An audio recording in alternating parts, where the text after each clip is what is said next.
Hello, everyone, in week three of Tech Academy. This is recorded on October 10th, 2023. So, today's topics are requirement gathering and user centered design.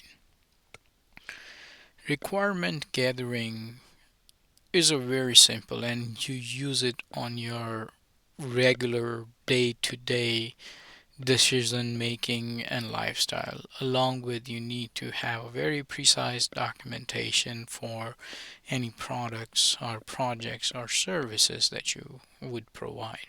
So a requirement gathering, a very simple example of that would be when your spouse says, let's go for a dinner at a restaurant, and then my follow-up question is what kind of food you would like to have.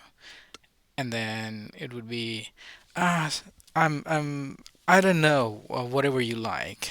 Then again, my follow-up question would be, how hungry you are. That allows me to understand what kind of food she likes, and I can make a decision based on my past experiences, what restaurants that she likes or what cuisine that she likes. So when she says, I'm too hungry, and I want something very fast. At that point, we might end up at a very fast food restaurant. If she would say, "I'm not too much hungry, but let's just go outside and we'll spend some time together." That means you need to take her to a fine dining restaurant. So a requirement gathering is finding out and writing down what users and stakeholders want and needs from the product. It is very important for product management as well as the services or any project management, as it helps to plan product scope, goal, outcomes, and success measures. Requirements gathering also helps to prevent confusion, conflict, rework, and scope change later. The scope change is a very important one. Effective requirement gathering can make the final product or service better, easier to use, and more satisfying. And that's the whole goal of any product that you are working on. So, how to collect the requirements? So collecting the requirements more or less has a 5 steps. Is first of all, you need to identify these key stakeholders. This will help you to define what whom you need to satisfy first. The key stakeholder in a scenario could be your users, your administrators, your internal support staff, because as you are creating a product, you are going to have several different key stakeholders. How to collect the requirements is conduct the interviews. I like to do one-on-one interviews along with group interviews that allows everyone to express their opinions when they are sitting in one-on-one. The group interviews allows you to see several different aspects where a support manager is presenting their points, a project manager is presenting their points. So having a different key stakeholders into the room and having them communicate is also a very effective way of getting the requirements. Documenting requirements, it is very important. One, you need to write down the requirements, because you're gonna forget about it in a day, in a week, in a month. Um, and there are a few other things that I'm going to talk about in next couple of slides for documenting requirements. There are functional requirements, there are non-functional requirements, there are business requirements. A functional requirement is how a system should work. For example, we are entering some information, how it needs to be processed. A non-functional requirement is I want my information to be secured. It needs to be available. It needs to be a reliable server and service. Business requirements could be how that information could be used. Once it is entered into the system, you want to perform X, Y, and Z. So once you have conducted the interviews, once you have talked with the stakeholders, you have your requirements. Now you're coming and you need to make sure that the requirements that you collected, you need to validate and prioritize the requirements because you have a limited pool of resources available to develop a solution. So when we are talking about prioritization, we want to make sure that the things that impacts most of the users are done first. So it's a value matrix that you would put on the things that needs to be worked on. So it is another very important step of it. And then managing the change to the requirements. This often falls under there are scope creeps that happen where the initial scope or the problem that you're trying to solve, you deviate from that and then you try to solve some other problems. So as an entrepreneur, as a product manager, you need to make sure that you bring everyone back to the main scope that was defined. If the scope needs to be changed, then it we need to make sure that we communicate that with the stakeholders and make sure that it is absolutely necessary to change the scope. Otherwise, we want to make sure that we remain in the scope. Document requirements, the topic that I want to discuss more on, there are things such as use case documentation and user story. So let's understand what is a user story. A user story has a role, it has a goal, and it has a reason. So some of the examples over here are for an online shopping cart. The website should have a shopping cart functionality that allows the customer to store items. So as you can see, we have a customer who has a role. The goal is to store the items, and the reason is to do the shopping. So that's the user story. The website should display the items and the pricing in the shopping cart. That's again, it is more related to your online shopping cart. The website should allow the customer to modify or remove the items from the shopping cart. The website should allow customer to proceed to checkout from the shopping cart. So as you see, a user story is more related to what I should be able to do.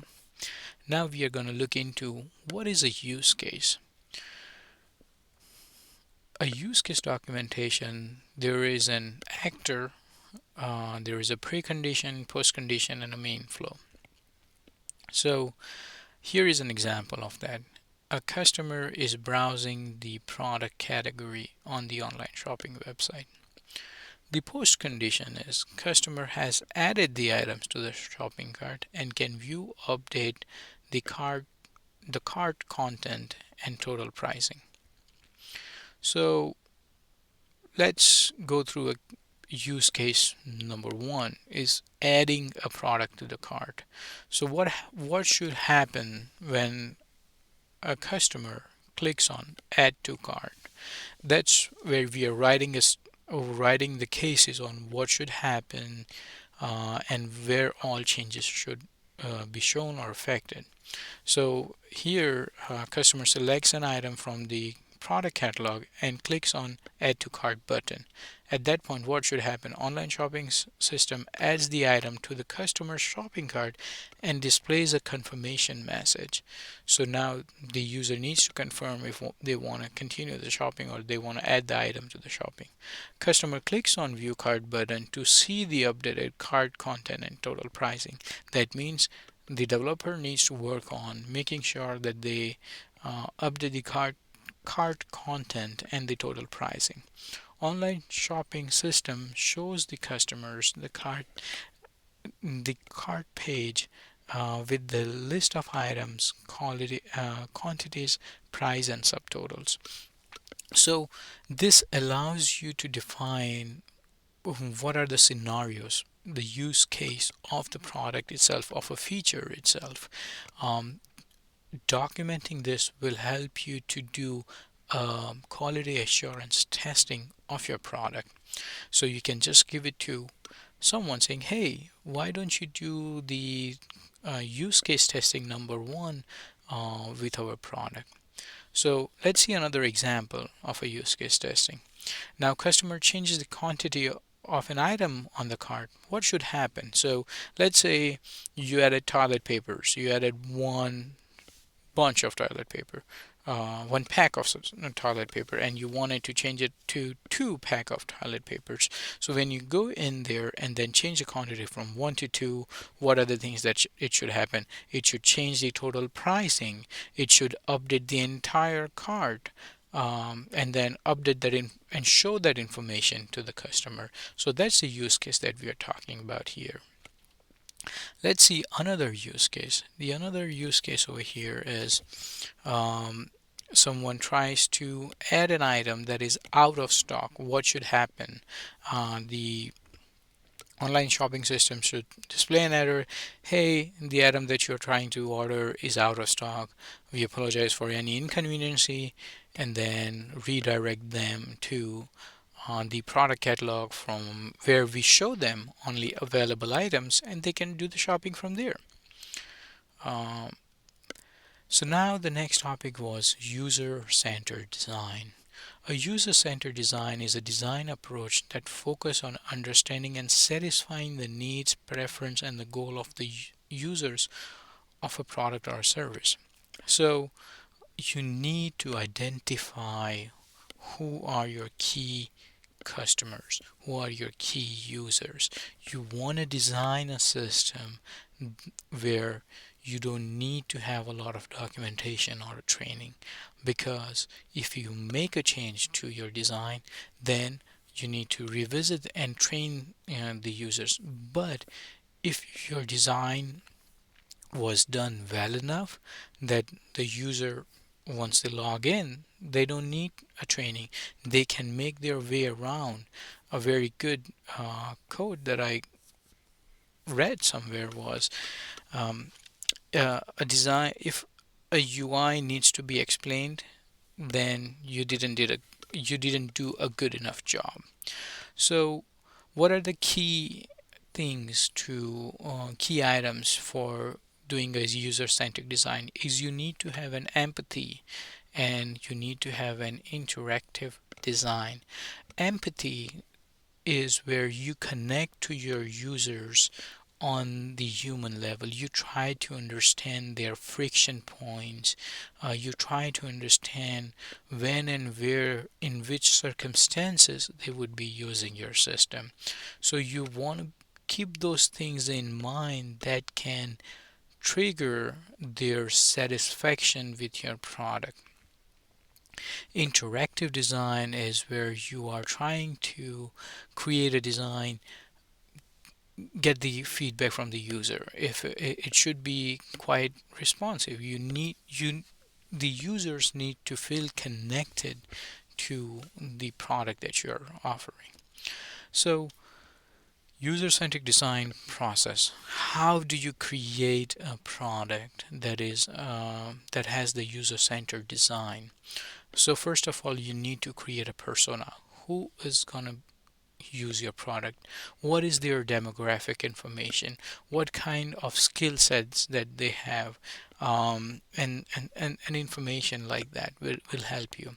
Then the next stage come where you are sketching the ideas. You're trying to uh, see if this fits, a solution might fit the implementation, or it does solve the problem or not.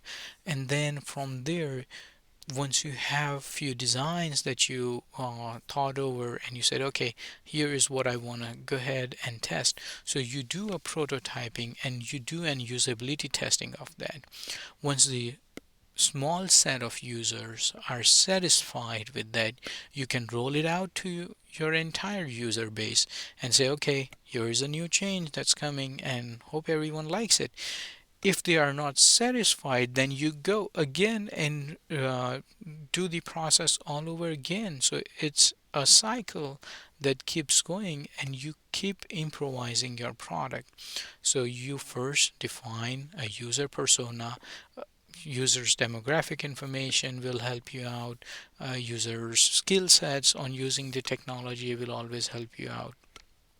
Ideation and sketching is where you're trying to find out a solution with your experience and with subject matter experts to solve a problem. Prototyping and usability testing is where you can do an A/B testing where you have two designs and you select saying, okay, I have 1,000 users coming to the website. Let's say I want to experiment a design A with 10% of the user and a design B with another 10% of user and see what outcomes are we having. One of an example of one of the product that I had been developing is we had a case where it was taking 10 minutes for a user to perform a function. We did go through the user sessions and we tried to understand how can we improvise. Now we made one set of improvement where the permit request and that's the case that we were talking about where was brought down from 10 minutes to 5.7 minutes. Then we revisited the same screen and we brought the time down to 3 minutes. So as you can see, it was an iterative process. So you have to go through certain phases, certain cycles to make sure it is what your users really need. And that is all on the user-centric design. If you have any questions, please add to the comment and I'll try to respond to you guys on it. Thank you.